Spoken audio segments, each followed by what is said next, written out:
talk a little more freely. So when you're at a desk and you want to stretch out your hamstrings, and you're just going to take another stool, if you can have a garbage can in front of you or something, just rest your leg up. Okay.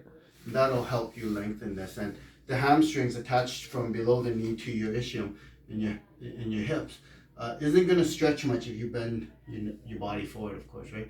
So you really want to extend your back a little bit, lift your tailbone behind you. It's going to increase that stretch a fair bit more. Okay. So just to stretch your hamstring, if you can work at a desk like this, that'll create conditioning that muscle to lengthen a lot more as opposed to the other side, which is all bent up. You're going to condition that muscle to a more bound position, right? Then your nerves are going to adapt to that. So when you go to stand up, it doesn't really want to lengthen.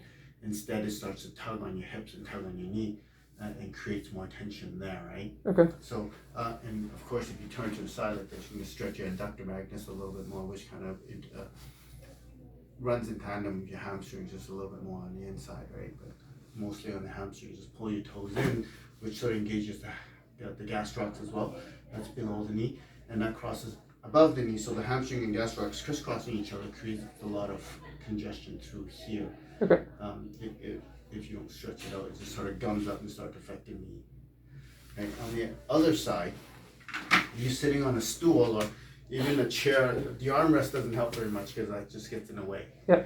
But if you go into a lunge position like this, then now it's going to help pushing this leg forward. That's going to help you open up your hip flexors on the other side. Okay. Right? So any sort of chair that without the armrest will give you this position where you can sit like that. Okay. Just working on the cuff of the hip muscles, just getting into this half lotus position. It's not so much just keeping your knee out here, in which case it will stretch that cuff a bit, but if you can, pulling it out up into your groin will help create a little bit more torque and compress that. So one of the thing about the stretching and compression, you think about that plunger idea, right? You just stick a plunger down, you compress it, when you release it creates this vacuum tube.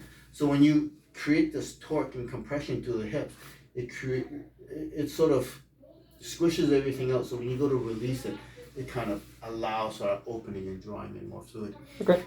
You got to be careful with this position though, because when you're pressing and torquing on the knee like that, you start to stretch your perineal nerve on the outside. Okay. And if you pull up on your toes, it'll stretch your superficial perineal on the outside. And if you hold it for too long, you never want to force this. All your stretches should be light, gentle, and easy. And over a longer period of time, you're going to start to feel the significance of it. Okay. You hold it for 5-10 seconds, it's really not going to do a big deal. But if you can hold this for 5 minutes and up, it starts to become more impacting. Okay. So if you're more loose, even 5 minutes is not going to do much. Okay. Okay. Sitting in half lotus with my other leg for about 45 minutes creates so much strain here that when you exit a prolonged stretch, it needs to be nice and slow and comfortable. If you try to exit too quickly, it can hurt. Okay. And it almost create a rebounding effect, which can cause some damage. That's why in yoga, are you familiar with the corpse pose? I don't think so. Yeah, they just lay there on the ground and just breathe and Right, do okay. nothing, right? Like a dead body. And if you only hold a stretch for a couple of minutes, it may not be very significant. So why the heck you lie here to relax? But if you hold a stretch for several hours, that becomes so important, because when you have stretched your tissue for that period of time, you can't just get out of it and start walking. Your body gets so discombobulated, it needs some time to sort of reset. Okay. If you're not used to it, it's not a good idea to stretch that long, because it can be very traumatic as well, right? Okay. So I encourage you to stretch as long as you can. So that's going to be subject to your comfort level. You never want to push a stretch into discomfort, even though it's, you need to be able to embrace whatever sensation you get. If you can't embrace it and you create conflict, it's time to get out. Okay. Because then it becomes too much. Okay. Okay. You don't want to cause that damage, right? Okay. So into the hand, sort of hurdler stretch while you're sitting. Yep. Into that lunge position on the other side, and then creating that twist to work on the cuff. If you could work on your desk like this as well, that's going to help stretch out your twist in your spine. Okay. Just sort of loosen up this area.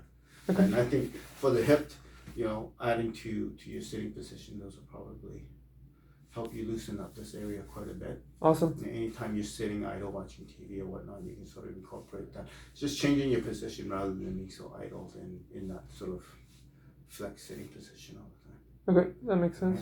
So Yeah. try that out, see how it works out for you. Great. And